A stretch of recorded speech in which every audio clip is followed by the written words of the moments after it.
Hi, in this video I will show you how to log in on your Zoom application by using your details of the Facebook. So how you can basically do it, watch this video till the end. So first of all, you need to download the Zoom application on your mobile phone, and also you have a Facebook account. So simply you have to open your Zoom application.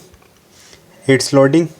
And once you will here, you will see three options: join a meeting, sign up, and the sign in option. Simply you have to go to the sign in from here. Once you will here, you will see email address and password option. Also you will see sign in with Facebook.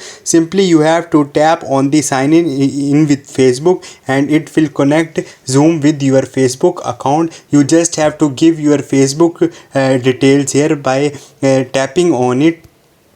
Here you have to enter your email address or the phone number and then password, and then simply you have to click on the login here. So once you will do it, your Zoom account with your Facebook details will be open. Hope this video will helpful for you. See you next time. Thank you.